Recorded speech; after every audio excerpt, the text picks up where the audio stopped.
ज्ञानदेवे रचिला पाया, उभारिले देवालया. नामातयाचा किंकर, तेने रचिले ते आवार. बहिणी म्हणे फडकती ध्वजा, निरूपण केले ओझा. किंवा ज्ञानदेव रचिला पाया आणि तुका झालासे कळस.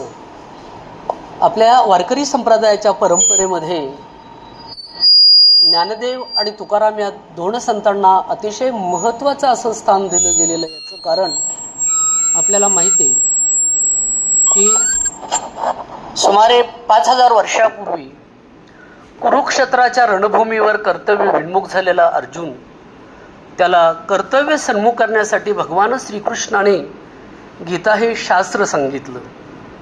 किंवा अर्जुनाला जो मोह झालेला होता, हे माझे आहेत, हे आपल्या सगळ्यांना माहिती आहे. आणि मग आपल्याला माहिती आहे की जो जुगारीसारखा खेळ आहे, दूत खेळ म्हणतो आपण पत्त्याचा, तो खेळू नये असं शास्त्राने सांगितलं होतं. पण राजधर्मानुसार दुर्योधनाने आग्रह केल्यामुळे, वाईट दृष्टीतून तो आग्रह केलेला होता, त्याच्या मनामध्ये कपट होतं आणि त्या कपटाच्या माध्यमातून त्यांनी शेवटी धर्मराजाला निमंत्रित केलं. आणि धर्मराजा निमंत्रित करून त्या ठिकाणी आल्यानंतर दोघं दूत खेळायला लागली. पण त्या ज्या कवड्या होत्या त्याच्यामधल्या, तर त्या कशाच्या होत्या, तर त्या जारसंध नावाचा जो राक्षस होता त्याच्या हाडापासून त्या बनवलेल्या असल्यामुळे तो शकुनीच्या मार्गदर्शनानुसार त्या कवड्या उलट्या पालट्या त्या ठिकाणी पलट होऊन शेवटी स्थिर व्हायच्या. आणि मग हे होत असताना शेवटी तुम्हाला माहिती आहे, पांडवांनी आपली सर्व प्रॉपर्टी गमवलेली आहे, इस्टेट गमवलेली आहे, सर्व हस्तिनापुराचं राज्य गमवलेलं आहे. आणि गमवल्यानंतर दुष्टबुद्धी कुठपर्यंत जाऊ शकते याचं उदाहरण एक मूर्तिमंत आपल्या पुढे दुर्योधनाचं येतं. की तो पांडवांना असं म्हणतोय की हे तुझी प्रॉपर्टी इस्टेट स्थावर मालमत्ता मला सगळी मिळालेलीच आहे, पण याच्याही पेक्षा अजून तुझ्याकडे काही गोष्टी शिल्लक आहेत. नीच माणसं, दुष्ट माणसं कोणत्या स्तराला जाऊ शकतात, खळ माणसं, हे सांगता येत नाही. याचं हे एक जिवंत आणि मूर्तिमंत उदाहरण आहे मॅडम. आणि म्हणून या माध्यमातून शेवटी तो म्हणतो की अजून तुमची पत्नी आहे ना, तिला पण तुम्ही काय करा, पणाला लावा. म्हणजे आपल्या जीवनामध्ये विकार आपल्यावर किती प्राबल्य गाजू शकतात, किती प्रभाव टाकू शकतात, त्याचं हे जिवंत उदाहरण आहे.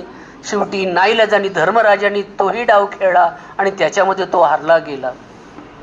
हरला गेल्यानंतर त्या ठिकाणी ठरलं की 12 वर्षाचा पांडवांना वनवास निमित्तपणे कुठेतरी अरण्यात राहायचं, गाव सोडून राहायचं, ठीक आहे. परंतु याच्याही पेक्षा नंतरची जी 1 वर्षाची अट होती त्याला अज्ञातवास म्हणतो मॅडम आपण. अज्ञातवास म्हणजे थोडक्यामध्ये तडीपार. देशातून, राष्ट्रातून, गावातून तडीपार केले जातात. कोण? काही अट्टल गुंडे. बरं माहिती तुम्हाला सगळ्यांनाच.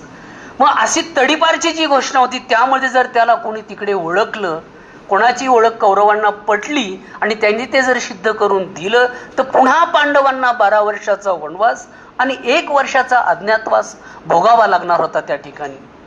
आणि हे ठरल्यामुळे आपल्याला माहिती आहे की अनेक वेळा कौरवांनी, दुर्योधनाने तो प्रयत्न केला, परंतु त्याला यश मिळालं नाही.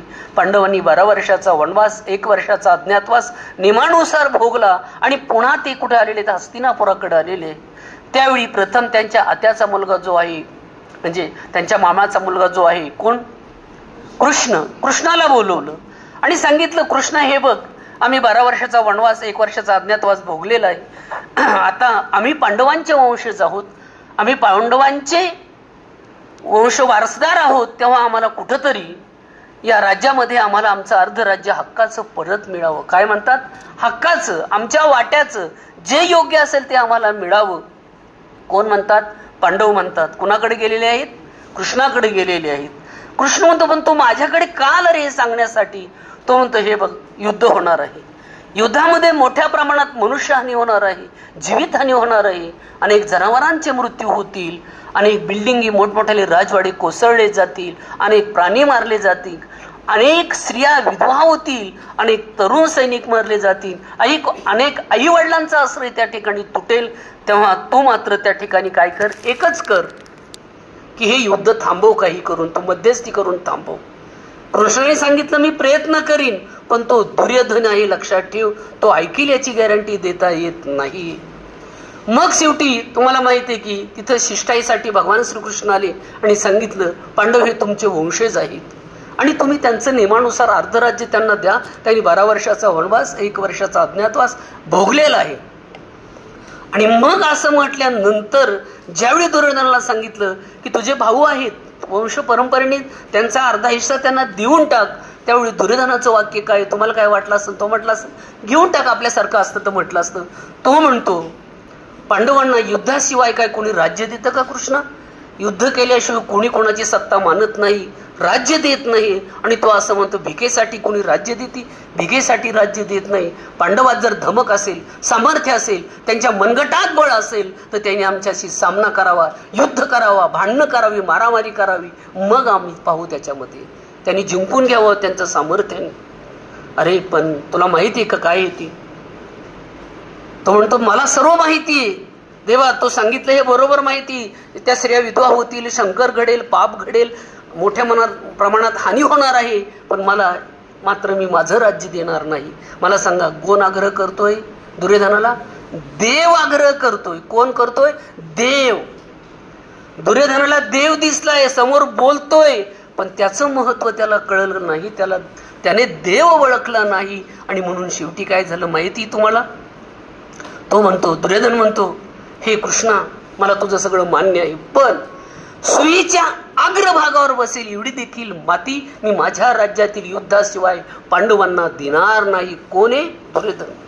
त्याला देव कळाला, त्याला संस्कार कळाले, त्याला संस्कृती कळाली नाही, भाषाही कळाली नाही.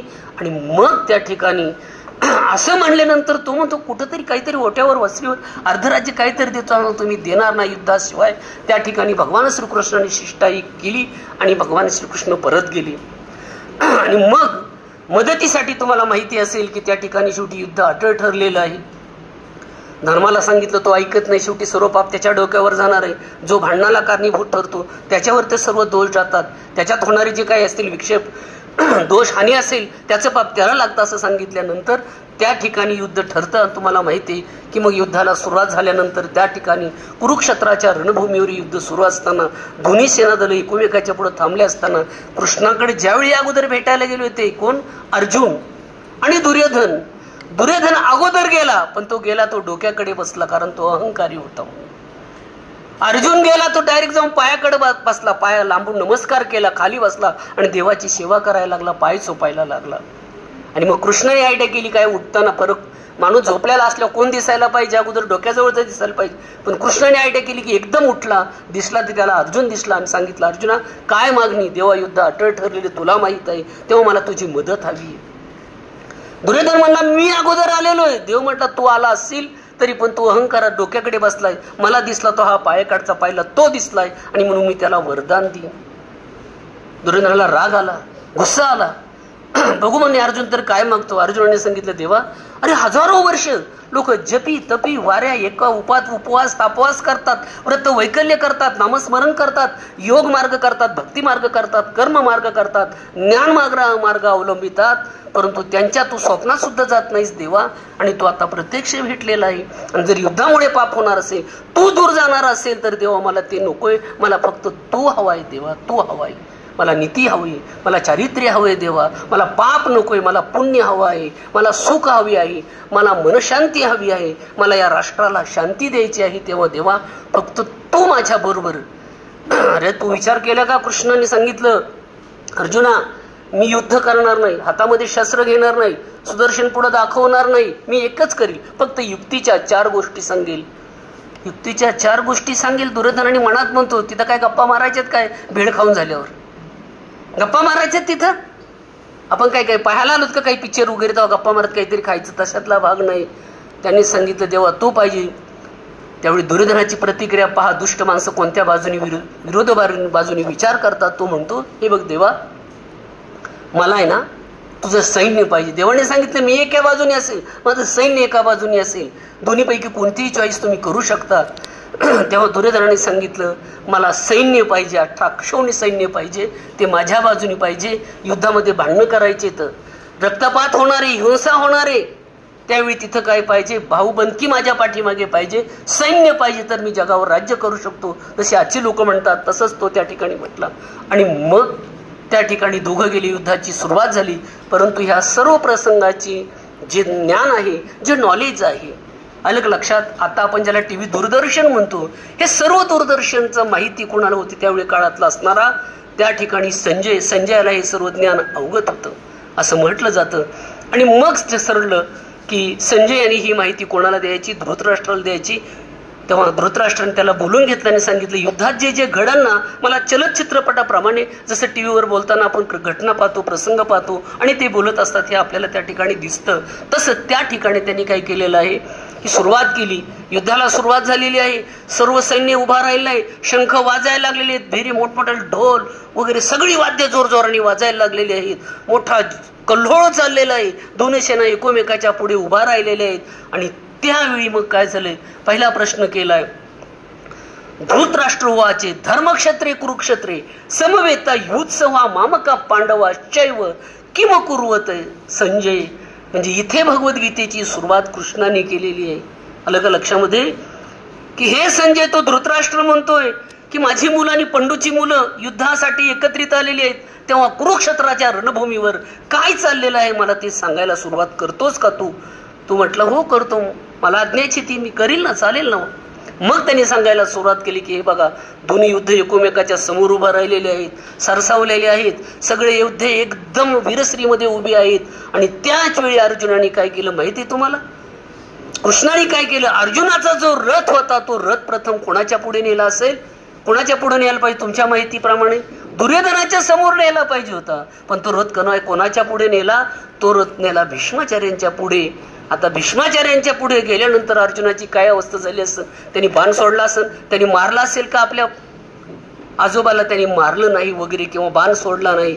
गेल्याबरोबर पाहिल्याबरोबर ते श्वेत वस्त्र, तो चेहरा की ज्या भीष्माचार्यांनी मला खांद्यावर खेळवलं, कडेवर घेतलं, मला धनुर्विद्या शिकण्यासाठी मदत केली, जे भीष्माचार्य रोज गंगेवर पहाटे 3 वाजता स्नानाला जायचे, ज्याचा आदर्श, ज्याचं लग्न होत असताना दुसऱ्या पहिल्या स्त्रीने प्रतिज्ञा केली, जर यांना मुलगा झाला तर तो मुलगा राज्याचा स्वामी होईल, तर त्या ठिकाणी भीष्माचार्यांनी सांगितलं यापुढे मी लग्नच करणार नाही अशी भीष्म प्रतिज्ञा केली. म्हणून त्यांना भीष्माचार्य म्हणतात. लक्षात ठेवा, मी फक्त पांडवांची सेवा करील, तुमची कौरवसेनेची सेवा करील, पण मी बाहेरच्या आक्रमणापासून तुमचं संरक्षण करीन, पण मी मात्र स्वतः लग्न करणार नाही. कारण मला मूल झालं तर ह्या संततीचा वारसदार होईल. आणि हे मागणं त्या अंबालिका ज्या होत्या त्यांनी मागणी करून घेतलेली होती तिथं. आणि म्हणून भीष्माचार्य, ज्या भीष्माचार्याने एवढा त्याग केला, एकीकडे दुसरीकडे यातीमध्ये पाहिलं ते एक पुरुष आपल्या मुलाचं आयुष्य काम वासना पूर्ण करण्यासाठी, शारीरिक तृष्णा पूर्ण करण्यासाठी मागून घेतोय, चिर तरुणपणा मागून घेतोय. पण इकडे मात्र तुमच्या लक्षात भीष्माचार्यांच्या पुढे गेल्यानंतर मला तातांनी घडवलं, मला वाढवलं, त्यांचं मार्गदर्शन मिळलं, त्यांनी संपूर्ण जीवन व्यतीत केलं, त्यांनी ब्रह्मचारी पण भीष्म प्रतिज्ञा स्वीकारली. असे भीष्माचार्य, आणि मी यांना बाण मारू, माझ्या पूर्वजांना मी यांची हत्या करू? मी काय भस्मासुरी का ज्यांनी मंत्र दिला त्याच्यावर हात ठेवायला सांगितलं? मला शक्य नाही. अर्जुन गर्भगळीत झालेला आहे, अंगावर रोमांच उभे राहिले, डोळ्यातून पाश्रुधारा व्हायला लागलेल्या आहेत, भीष्माचार्याचे उपकार आठवायला लागलेले आहेत. त्यांच्या पायावर पाय ठेवून मी वाढलेलो आहे, मोठा झालेलो आहे. आता पांडव कुळाचा मी सर्वात मोठा होणार आहे. आणि अशा वेळी त्या ठिकाणी काय केलेलं आहे की त्याने तो बाण घेतला आणि चरणाजवळ मारला आणि नमस्कार केला. कोणी केला नमस्कार? अर्जुनाने. कोणाच्या? भीष्माचार्यांच्या समोर. कृष्ण एवढ्यावर थांबला नाही. पहा ड्रायव्हर किती हुशार असतात ते. कृष्ण एवढ्यावर थांबला नाही, तो रथ तसाच घेतला आणि तो रथ घेऊन द्रोणाचार्यांच्या पुढे गेला. पुन्हा द्रोणाचार्य, ती दाढी वाढलेली, जटा वाढलेल्या, ज्यांनी पांडव कुळासाठी म्हणजे राजकुलासाठी ज्यांनी शिक्षणाचं, जे मोठे आचार्य होते शिक्षणामध्ये, धनुर्विद्येमध्ये सर्व शास्त्र संपन्न असणारे द्रोणाचार्य, त्यांच्याकडे गेल्यानंतर पाहिलं, अरे ज्या तात्नी एवढं केलं आमच्यासाठी, त्यापेक्षा गुरुदेवाने तर जास्त केलं. मला धनुर्विद्या दिली, मला सर्व विद्या प्राप्त करून दिल्या, 64 कला प्राप्त करून दिल्या. आणि असा म्हणून तर मी त्या बाणाचा, त्या माशाचा डोळ्याचा छेद करू शकलो होतो ना. असा असणारा माझा गुरुदेव, ज्यांनी मला हे सगळं दिलं, गांडीवधारी विश्वविजेता मी अर्जुन ठरलो. आणि हे कोणामुळे घडलं असेल? हे फक्त आमच्या गुरुमुळे घडलेलं आहे, द्रोणाचार्यामुळे घडलेलं आहे. त्याच्यामुळे युद्धात जरी ते विरोधी बाजूने आलेले असले तरी पण मी त्यांच्यावर बाण चालवणार नाही. याला संस्कृती असं म्हटलं जातं. लक्षात ठेवा, मी बाण चालवणार नाही. पुन्हा बाण सोडला, तो त्यांच्या पायाजवळ सोडला, नमस्कार केला, नतमस्तक झाला. आणि त्या ठिकाणी काय झालं माहिती की तुम्हाला? की अर्जुन गर्भगळीत झाला. तो एकदम आता शांत झालेला आहे. मग त्यासाठी तो ऐकत नाही. तो म्हणतो मी युद्ध करणार नाही देवा, युद्धाने मला राज्य मिळेल, मला राजवैभव मिळेल, मला ते नकोय, मला स्वर्ग मिळाला तरी पण नकोय मला देवा. माझी एकच इच्छा आहे की फक्त माझ्या कुळाचं माझं संरक्षण झालं पाहिजे देवा, मला तू हवा आहेस फक्त. मी द्रोणाचार्यावर बाण चालवणार नाही, मी भीष्माचार्यावर बाण चालवणार नाही देवा. आणि रडायला लागला, अक्षरशः डोळ्यातून अश्रू आले, गर्भ गळीत झाला. ज्याला ती आत्म्याची काळोखी रात्र, डार्क सोल नाईट असं ज्याला आपण म्हणतो ना, की संकटाचे दिवस, प्रसंग आपल्याला काही कळत नाही काय करावं, आपली द्विधा अवस्था. तुकाराम महाराज म्हणलं, रात्रंदिना महायुद्धाचा प्रसंग, अंतर्बाह्य जन आणि मन, असं जे आपलं संघर्ष चाललेला आहे, या संघर्षामध्ये शेवटी त्या ठिकाणी काय झालं, अर्जुन अशा अवस्थेत आलं, भगवंताने त्याला विश्वरूप दाखवलं एकदम. एवढी त्याची तोंड तुम्ही पाहिली असतील देवाची. आणि बोलायला लागला, तो वर बघायला लागला, घाबरला, डोळे झाकून घेतले, देवा मला दिसत नाहीये, मला कळत नाहीये. दिव्य दधामी ते चक्षु. अर्जुनासारखा सत्वशील माणूस, त्याला देव दिसाना लवकर, कळाना सांगितल्याशिवाय शेवटी भगवंताने त्याला दिव्य दधामी ते चक्षु, दिव्य दृष्टी दिली. मग त्याला तो देव कळाला आणि मग तो युद्धाला तयार झाला. आपल्याला बऱ्याच वेळा आपल्या जीवनामध्ये असे प्रसंग येतात, आपण बाजूला जातो, हा अभ्यास कसा करायचा. ज्यावेळी आपले गुरुदेव आपल्याला सांगतात त्यावेळी आपल्याला दिशा मिळते, प्रेरणा मिळते, आशीर्वाद मिळतो. लक्षात ठेवा, आपण जीवनात यशस्वी होण्यासाठी राखावी बहुतांची अंतरे, भाग्य येते तदनंतरे असं म्हटलेले. इथे गीतेची सुरुवात झाली. आणि मग दुसऱ्या अध्यायामध्ये 23-22 श्लोकामध्ये भगवंतांनी सांगितलं, करे शरीराबद्दल बोलत असेल, आत्म्याबद्दल, आत्मा हा अविनाशी, वासांसी जीर्णानी यथा विहाय, नवानी गृणाती निरोपराणी, तथा शरीरानी विहाय जीर्ण न्यान्यानी संयाती नवानी धी. 22व्या श्लोकामध्ये दुसऱ्या अध्यायात भगवान सांगतात की अरे नाही, शरीर वेगळे, आत्मा वेगळा आहे, गाडी वेगळी, ड्रायव्हर वेगळा आहे. बरोबर आहे की नाही? तसं शरीर वेगळं आहे, आत्मा वेगळा आहे. आत्मा हा नित्य आहे, शाश्वत आहे, चिरांत नाही. तो वाऱ्याने वाहिला जात नाही, तो पाण्यामध्ये भिजत नाही, तो अग्नीने जाळला जात नाही, तो सूर्यप्रकाशाने तापला जात नाही, तो अविनाशी आहे, नित्य आहे, अनंत आहे. असं देवा तुझं हे स्वरूप आहे. आणि म्हणून त्यांनी सांगितलं की पुन्हा ते जन्माला येतं. म्हणून त्यांनी देवाने सांगितलं, तुला शरीराबद्दल वाटतं ना आपल्या, त्याने असं उदाहरण दिले माऊलीन त्याचं, की जैसे जीर्ण वस्त्र सांडीचे मग नूतन वेडीचे, तैसे देहांतरा ते स्वीकारायचे चैतन्य नाते. की ज्याप्रमाणे एखादं जुनं कपडे असतात आपले, बरोबर आहे की नाही? आपण दिवाळीच्या वेळी काय करतो, आपले कपडे असतात, आपण काढत नाही. आई काहीतरी मांडी मागं पाठीमागं कपडे ठेवती, मग म्हणते कपडे काढणार, तो आपण म्हणतो नाही काढणार, हे छान आहेत. मग दुसरे चांगले तुळशीबागचे कपडे काढले की तुम्ही, अरे मम्मी कधी घेतले, पप्पा तुम्ही लय बदमाश आहेत, कधी चुपचाप गेले, एवढे भारी कपडे आले, लगेच फाडून देतात फेकून, की नवे अंगावर परिधान करतात. त्याप्रमाणे हा आत्मा जीर्ण शीर्ण असती, जायते वर्धते. त्याच्या एकदा बालपण, तरुणपण, म्हातारपण आलं की शेवटी तो आत्मा त्या शरीराला सोडून थकल्यानंतर निघून दुसऱ्या शरीरामध्ये प्रवेश करतो. म्हणून आत्मा हा चिरंतन आहे, शरीर हे नाशिवंत आहे. हे पंचमहाभूतांचं विज्ञानशास्त्राप्रमाणे इथालेच घटक एकत्र, आप तेज वायू हे सगळे घटक एकत्रित घेतले, त्याचा आत्मा बनलेला आहे. लक्षात ठेवा. असं सांगितल्यानंतर त्याला ते सगळं पटलं आणि मग अर्जुनाचा मोह गेला. आणि मग शेवटच्या श्लोकमध्ये ज्यावेळी धृतराष्ट्र विचारतोय, अरे विजय कोणाचा आहे, गीतेचे 700 श्लोक निर्माण झाले, सर्व वेद उपनिषदांचं ज्ञान आपल्याकडे आलंय. अहम ब्रह्म अस्मी, प्रज्ञानम ब्रह्म, तत्वमसी, अयम आत्मा ब्रह्म. म्हणजे ऋग्वेद असेल, सामवेद असेल, अथर्ववेद असेल, या सर्वांचं वेदांचं जे सार आहे ते सार आपल्याकडे आलेलं आहे. मी ब्रह्म आहे, आपण देव आहोत, आपण सर्व देव आहेत, किंवा देव झाले अवघे जन. किंवा वारकरी आपले म्हणतातच ना, विठ्ठल जळी स्थळी भरला रिता, ठाव नाही कोठे उरला, आज दृष्टीने मी पाहिला, विठ्ठलची विठ्ठल. किंवा देव झाले, किंवा गोविंद गोविंद म्हणा लागली या छंद. याप्रमाणे सर्व विश्व या चराचरामध्ये भगवान सांगतात की मी भरलेला आहे. म्हणून अर्जुना तू मोह करू नको. त्याचा मोह दूर केला. आणि मग गीतेच्या 8व्या अध्यायामध्ये शेवटचा जो श्लोक आहे 700 क्रमांकाचा, त्या श्लोकामध्ये फक्त त्यावेळी सांगतो धृतराष्ट्राला, बघा किती हुशारी, एवढ्या श्लोकामध्ये सांगितलं नाही, शेवटी काय सांगितलं, एकच सांगितलं, मला एवढंच माहित आहे विजय कोणाचा होईल. हे सांगू का मी आता? यत्र योगेश्वर कृष्ण यत्रो पार्थो धनुर्धरा तत्र श्री विजयोर भूतीर दुर्वा नितिर्मतिर्मम. आणि म्हणून इथे शेवटी सांगतो की मला एवढंच माहिती, जो नीतीने वागन, जो देवाकडे असेल, जो चांगल्या लोकांच्या कल्याणासाठी, लोकांच्या हितासाठी उपयोग करून दुसऱ्यासाठी जगणारा असेल, तो महात्मा असेल, तो संत असेल, तो देशभक्त असेल, तो सज्जन माणूस असेल, तो पुण्यवान माणूस असेल, त्याचा विजय होईल. विजय कोणाचा होईल? त्याचा विजय होईल. दुसऱ्याचा विजय त्या ठिकाणी होणार नाही. आलं का लक्षामध्ये? शेवटचा मग त्या 700 श्लोकावर जे वेद उपनिषदांचं सर्व ज्ञान मागास सांगितलेली मी वाक्य जे आहे ती तिथं आली. आणि मग त्याच्यानंतर मात्र ते संपूर्ण ज्ञान संस्कृतमधून असल्यामुळे ती संस्कृत वाणी देव लोकांना कळत नव्हती. आलं का? मग ज्ञानेश्वर महाराजांना निवृत्तीनाथांना सांगितलं की हे ज्ञानदेवा, मला हे लोकांच्या भाषेत सांगता येत नाही, माझं शिक्षण नाही, मला शब्दाची कला अवगत नाही. तिरे संस्कृताची गहने तोडोनी मराठी शब्द सोपाने रचेली धर्म निदाने श्री निवृत्ती देवी. ज्याप्रमाणे रामकृष्ण परमहंसांना स्वामी विवेकानंदांनी सांगितलं की मला ह्या लोकांचा, मला सर्व धर्मातल्या अवस्था, योगाच्या सगळ्या अवस्था माहिती आहेत, सर्व अनुभव मी घेतलेत, पण मला लोकांच्या भाषेत मांडता येत नाही, हे नरेंद्रा तू त्या भाषेमध्ये मांड. स्वामी विवेकानंदाला सांगितल्यानंतर मग त्यांनी ते तत्वज्ञान त्यांच्या भाषेमध्ये, आपल्या भाषेमध्ये मांडलेलं आहे. तसं इथे निवृत्तीनाथांनी सांगितलं आणि मग मराठीचा कायवार घेतला. लक्षात आलं का? मग ज्ञानेश्वर महाराज माझा मराठाची बोल कौतुके अमृताते पाहिजासी जिंके ऐसी अक्षरे रसिके मेळविन. मला वाटतं जगाच्या साहित्यामध्ये, लिटरेचरमध्ये अशी कुठे डेफिनेशन किंवा व्याख्या केलेली नाही की काय की संपूर्ण मराठी माझा मराठाची बोल कौतुकी. माझा कसा आहे मराठाचा बोल? हा अमृताला जिंकणार आहे, अमृत सर्वांना जिवंत करणार आहे, चिरस्थायी ठेवणार आहे, अमर करणार आहे. पण त्याच्यापेक्षा सुद्धा महाराज मराठीचे शब्द कसे आहेत? गोड आहेत.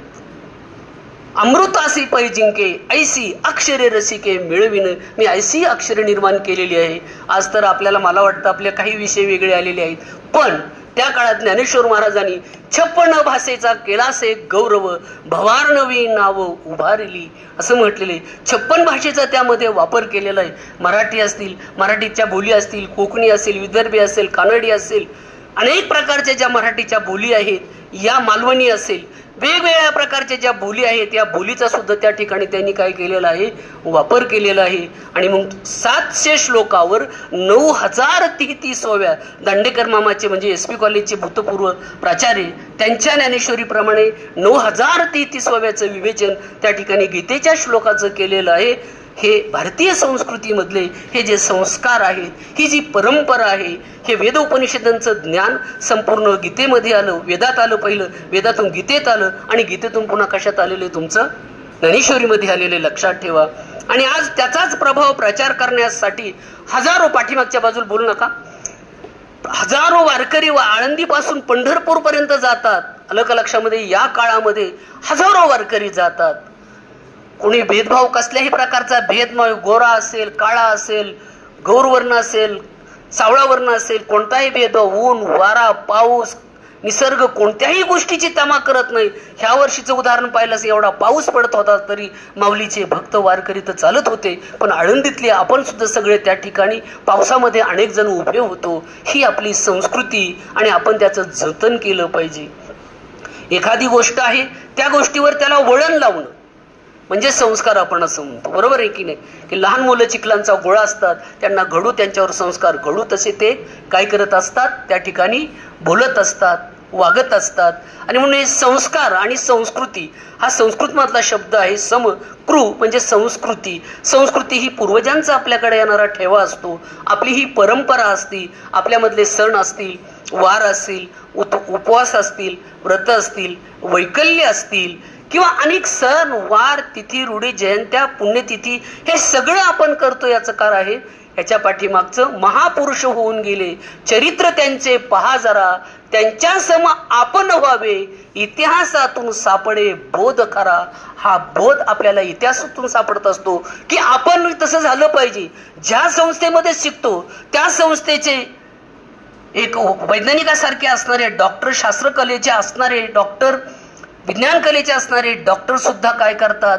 तर तुमचं काशी असेल त्या ठिकाणी सुद्धा, बनारसला सुद्धा ते विद्यापीठ काढू शकतात. मला वाटतं किमान तुम्ही अपेक्षा ठेवायला हरकत नाही, त्या विद्यापीठाचा प्राध्यापक तर तुम्ही व्हा, त्या विद्यापीठाचा कोणीतरी तुम्ही एखादा रजिस्ट्रार व्हा, त्या विद्याचा कोणीतरी तुम्ही त्याचा डायरेक्टर व्हा, कोणीतरी त्याचा कुलगुरू व्हा पुढे भविष्यामध्ये. ही संस्कार आपण घेतले पाहिजेत. म्हणून म्हटलेलं आहे, देणाराने देत जावे, घेणाराने घेत जावे, घेता घेता देणाराचे हात. म्हणजे तोडून घ्यायचे का? तो दिले मला, घ्या तोडून. असा अर्थ नाही. देणाराने देत जावे, घेणाराने घेत जावे, घेता घेता देणाराचे हात घ्यावे. पण आपल्याला सुद्धा तशी देण्याची सवय लागा. ज्यावेळी माझ्या एमफिलच्या वेळी मी डॉक्टर आदरणीय विश्वनाथ कराड साहेब यांची मुलाखत घेतलेली होती आणि त्यावेळी त्यांनी मला त्या मुलाखतीमध्ये सांगितलं होतं की मी ज्यावेळी लहान असताना इथून इंद्रायणीच्या इथं माझे आई वडील आले होते आणि त्यांनी तीर्थ घेतलं पुंडलिकाचं. त्यावेळी गावातले जी गटार आहेत ते नदीला वर मिळायचं आणि नंतर मग खाली तिथं तीर्थ घेताना त्यांनी तीर्थ घेतलं पण यांनी तीर्थ घेतलं नाही. अलग अलग कारण हे शास्त्रज्ञ याच्यामधले असल्यामुळे त्यांनी तीर्थ घेतलं नाही आणि शेवटी आईवडिलांनी पाहिले, म्हणले काय रे काय नाही म्हटले, त्यांच्या काय लक्षात नाही आलं. आणि मग त्यावेळी विचार केला की जर माझ्या खिशात ईश्वराने चांगले पैसे दिले, माझा खिसा गरम केला, जर मला भाग्य मिळालं तर नक्कीच मी आळंदीमध्ये या परिवर्तन करीन, या इंद्रायणीच्या घाटावर परिवर्तन करीन. आज हे घाटाचं जे विश्व सकालेचं म्हणजे विश्वातील जगातील 1 नंबरचं आणि भारतातील 2 नंबरचं जे आपलं हे केंद्र आहे, विश्व शांती केंद्र, संपूर्ण विश्वाला संदेश देणारं केंद्र. का तर हे संस्कार त्यांच्यावर आहेत, लक्षात ठेवा. जेव्हा मी एमफिल झालो, आपलं डॉक्टरेट झालो, PhD झालो, संत साहित्यावर केलं, तेव्हा माझ्या महाविद्यालयामध्ये येऊन मोठ्या उर्मिला ते कराड काकू आज त्या नाहीत पण त्यावेळी मला पूर्ण ड्रेस, सफारी ड्रेस, फेटा बिटा बांधून म्हणले फोटो पण मला काढून घ्यायचा आहे. कॉलेजला आल्या तिथं फोटो काढून घेतला प्राचार्य असताना आणि सरांना त्यांनी पाठवला. अनेक वेळा घरी येणं जाणं. ज्यावेळी मला जागतिक संघटनेतर्फे एक पुरस्कार मिळत आदर्श शिक्षक, त्यावेळी पण मला घरी बोललो होतं. घरी गेल्यानंतर मी माझा परिवार, आपल्या अनिल बोडके म्हणून होते माझ्याबरोबर, त्यांचा परिवार सगळ्यांचं स्वागत केलं होतं.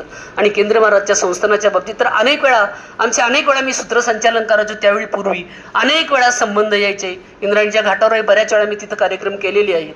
अलग लक्षामध्ये हे संस्कार, हे संस्काराचे केंद्र सुरू केलेत. नाही तर मला सांगा, शास्त्र पदवी घेऊन माणसं पुढे गेलेली, इंजिनियर झालेली, यांना ह्या गोष्टीची गरज नाही.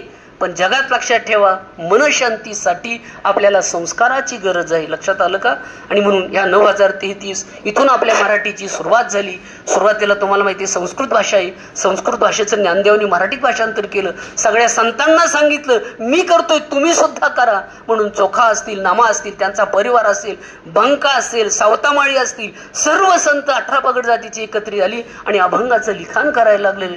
जे कधीही भंग न पावणारे असे अभंग त्यांनी लिहिलेले आहेत. आणि म्हणून त्यांच्या त्या अभंग वाङ्मयामुळे आज हजारो लाखोनी वारकरी हे पंढरपुराकडे जातात. ज्यांनी गळ्यामध्ये पवित्र तुळशीची माळ घातली तो मद्य वगैरे अशा गोष्टीचं सेवन करत नाही, अभक्षभक्षण करत नाही. ही संस्कृती लक्षात ठेवा. हे संस्कार आहेत आपल्यावर. आणि म्हणून भाषेची सुरुवात ही 4थ्या शतकामध्ये चिकुर्डे शिलालेखामध्ये आली. तिथून पुढे तिचा उल्लेख 9व्या शतकामध्ये श्रावण बेळगोळचा शिलालेख असेल 934चा किंवा 905चा, पुन्हा अक्षीचा शिलालेख असेल, तिथून पण सासवडचा शिलालेख असेल. आळंदीमध्ये पण आपल्याला माहिती असेल किंवा नाही, हरिहरेंद्र स्वामीचं एक मंदिर आहे मॅडम, तिथं एक शिलालेख आहे. 1039 पासून आळंदीची त्यावेळीची वर्णन केलेली आहेत ऐतिहासिक दृष्ट्या. म्हणजे शिलालेखातून पुढे वारकर आपलं मराठी भाषेचा पहिला ग्रंथ ठरला. तो ग्रंथ म्हणजे कोणता असेल तर त्यावेळी पूर्वी मुकुंदराजांचा विवेक सिंधू म्हणायचे, पण नंतर संशोधन झालं, त्यातली भाषा अलीकडची आहे, त्याच्यामधले विचार तत्वज्ञान अलीकडचं आहे. म्हणजे ह्या गोष्टीमुळे आणि शेकसंवत्सराचा मेळ बसत नसल्यामुळे महानुभाव संप्रदायातील लीळाचरित्र नावाचा जो ग्रंथ आहे तो ग्रंथ हा मराठी भाषेतला पहिला ग्रंथ ठरलेला आहे, जो महिम भट यांनी त्यांच्या आठवणी लिहिलेल्या आहेत.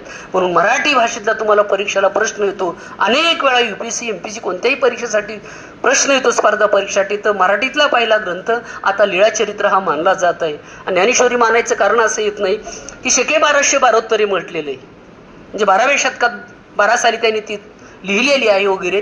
तर मराठी भाषेची इथून सुरुवात झाली. मग त्याचं प्राकृतिक रूप असेल, त्याचा अपभ्रंश रूप असेल. आणि आता आपल्याकडे जी मराठी आलेली आहे ही मराठी आपण सर्वजण वापरतो. याच्यावर सर्वांवर आपल्या ज्ञानदेवांचे उपकार आहेत. पण ज्ञानेश्वर महाराजांची प्रमाण भाषा होती. म्हणून या वारकरी संप्रदायाचा, या भक्ती संप्रदायाचा, या भाषेच्या संप्रदायाचा पाया हा तिचा कैवार ज्ञानेश्वरांनी घेतलेला आहे.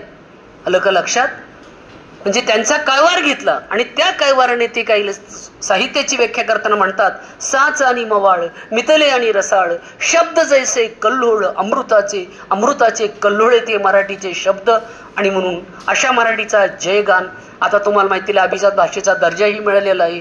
आणि आता सर्व शाखेला, सर्व इंग्लिश मिडियमच्या शाळेला, सर्व जेवढे भारतात काही म्हणजे महाराष्ट्रात असतील, आता महाराष्ट्रातून सुरुवात आहे, ज्या ज्या ठिकाणी मराठी माणूस असेल मराठी वलय असतील, मराठी अर्थाने मी केवळ जातीवर अशा बोलत नाही, लक्षात ठेवा.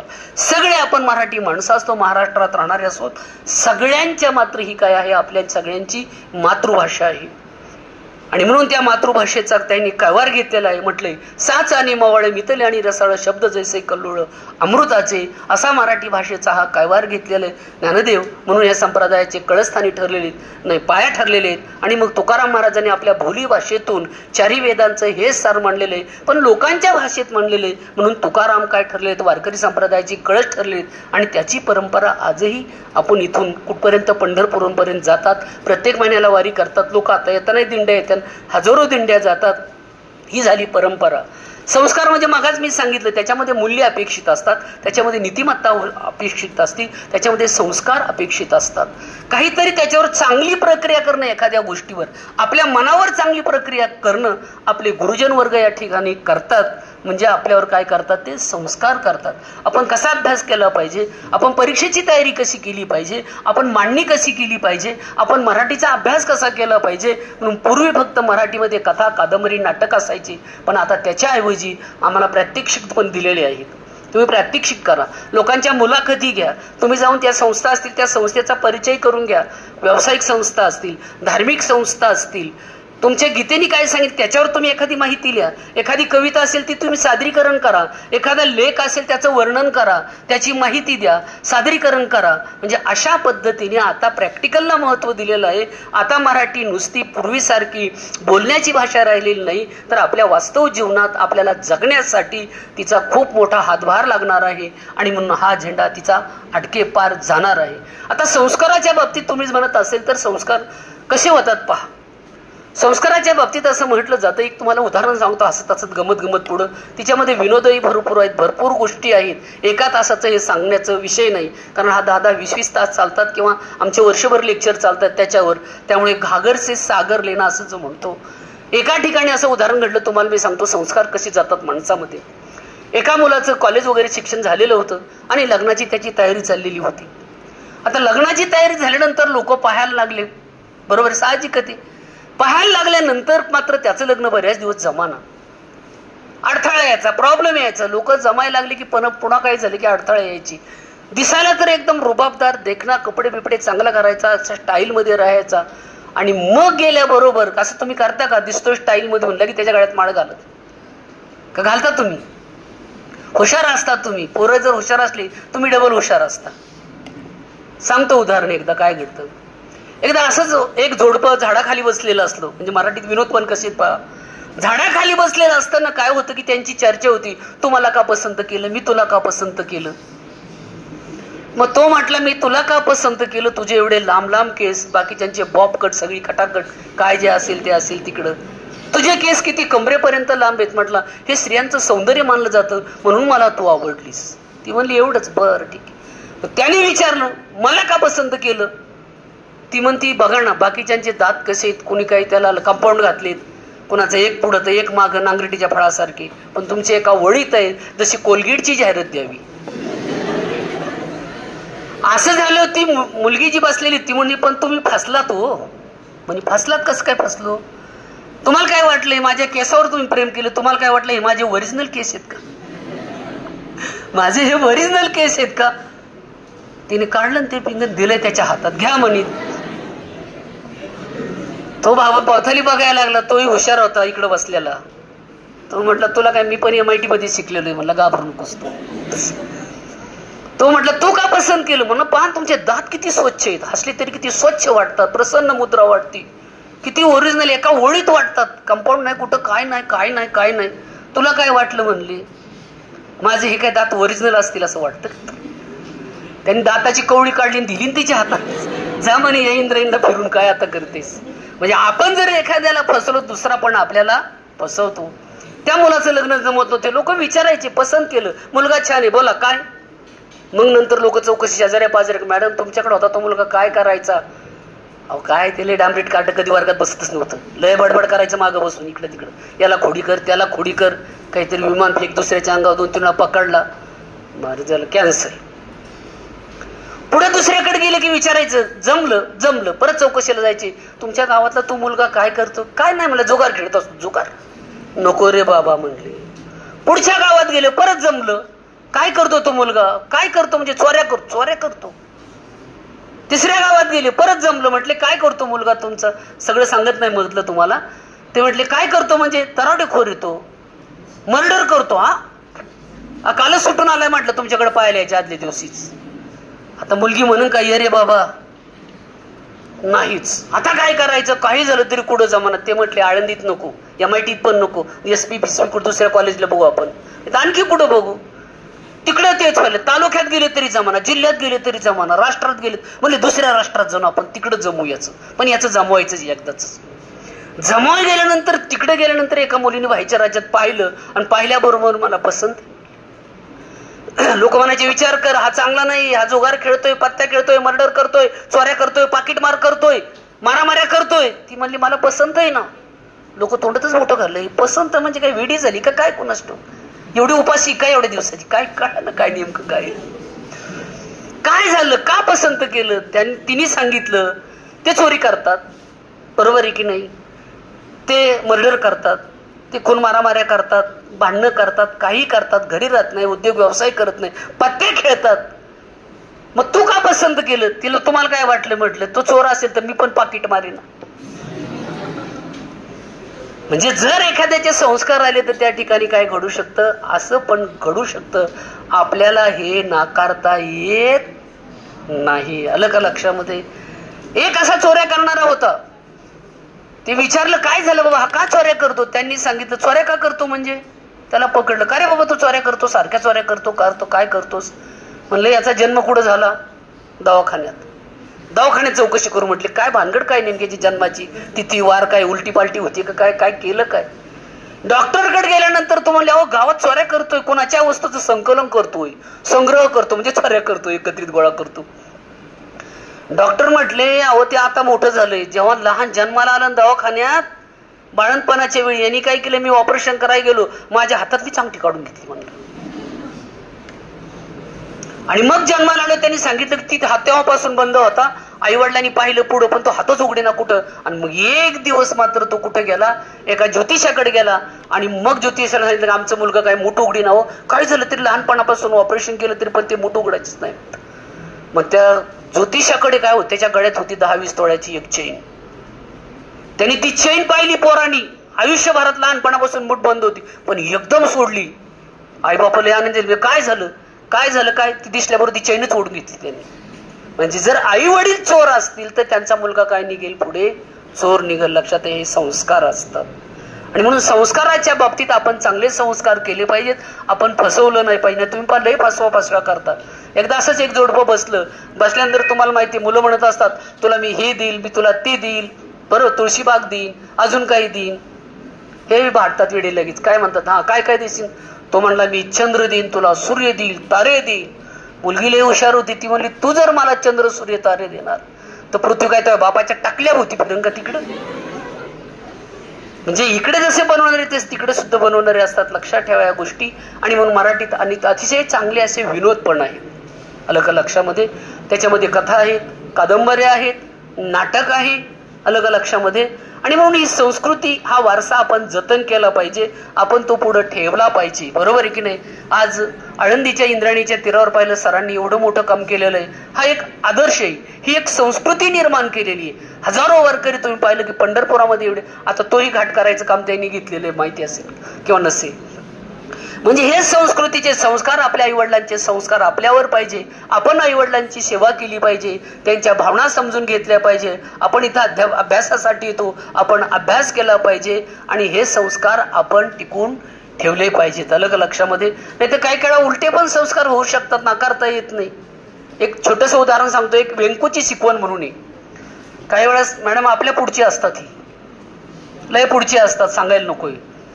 एकदा काय झालं की एक टीचर आपले मास्तर आपले शिक्षक लेक्चर घ्यायचे, मग क्लास घ्यायचे परत. आता क्लास घेत असताना काय घडायचं की त्या क्लासला तुमच्या वर्गातली मुलं असे वयाचे असायचे, सर्व क्लासला जायचे. त्या क्लासला जायला लागल्यानंतर एक दिवस मास्तरांचे मित्र त्यांना भेटले आणि म्हटले तुम्ही काय करा, माझ्या मुलाला तेवढं तुमच्या क्लासला घ्या. अहो तुम्ही मित्र आहेत माझे, तुमच्या मुलाला नाही कसं काय म्हणणार, मी घेणार क्लासला. म्हटले काय हरकत नाही, पण तो कितवीला आहे ते मला माहित नाही म्हटले. अरे पण मी FYचा घेतो, SYचा घेतो, TYचा घेतो किंवा आणखी काही वर्गांचे घेतो, BSc घेतो, कॉम्प्युटर घेतो किंवा अजून इंजिनिअरचे घेतो, याच्यापैकी तुमचा मुलगा कुठे येतो? म्हणला मला माहित नाही, आपण मित्र आहेत का? नाही. आता आली का पंचायत? मित्र आहेत म्हणले, हो आहेत ना मित्र. मग त्याला क्लासला घ्यायचं. एक दिवस काय झालं, सरांचा क्लास चालू असताना लगेच आला भाऊ एक मुलगा, चांगल्या मिशा फुटलेल्या वगैरे, चांगला दाढी झालेला, बराच वय झालेलं. आल्यानंतर पुढं पाहिलं त्याला, नंतर थोराड मुलगा दिसतोय. विचारलं काय काम आहे, कोणाचे पालक आहेत का? तो म्हणला पालक नाही सर, मला क्लासला आलोय मी तुमच्या. माझ्या क्लासला? कोणत्या वर्गात? वर्गाचं मला माहित नाही म्हटलं. माझ्या बाबाची तुमची भेट झाली ना, ते काय म्हटले क्लासला घ्या. तुम्ही हो म्हटले का? नाही, मी आलोय क्लासला. अरे वर्गात नाही, कोणत्या काय नाही, कुठं बसवा, कुठं नेमकं? बरं बस म्हटले. बस म्हटल्यानंतर 2-4 दिवसांनी असं घडलं की एकदा सर पुढून येत असताना हा तोंडात असं घेऊन चालला होता. कळालं म्हणजे तंबाखू काहीतरी खात होता, गुटखा बिटका इतर, तोंडात भरलेलं, तोंडाचा तोबरा भरलेला पाण्याचा. तेवढेच सर आले, अरे काय चाललंय तुझं, वर्गामध्ये असले उद्योग करतो का तू?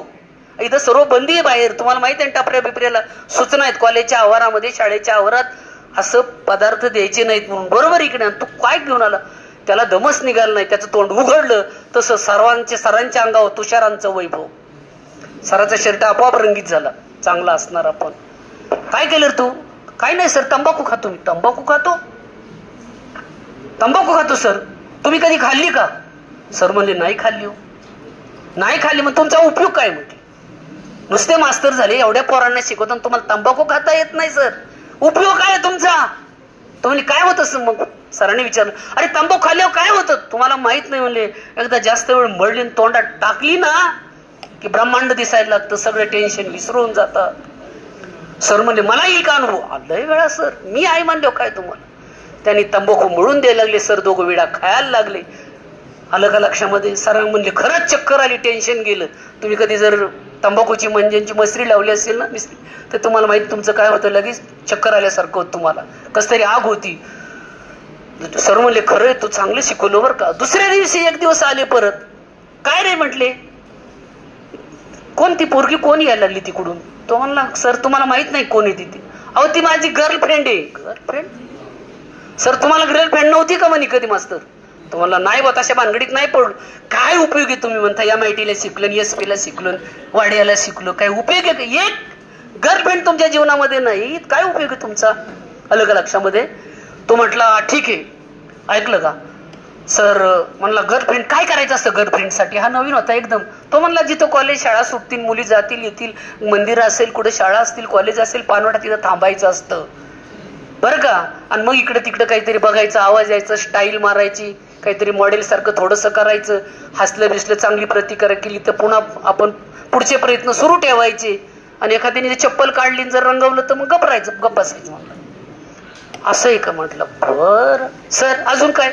एक दिवस तिकीटच घेऊन आला तमाशाची. हा व्यंकू, तमाशाचे तिकीट? मास्तर घ्या तिकीट. म्हणजे तिकीट काय? ओ तमाशाचे. तमाशा? अरे बाप जन्म कधी मी तमाशा नाही पाहिला. मास्तर तुम्ही तमाशा नाही पाहिला?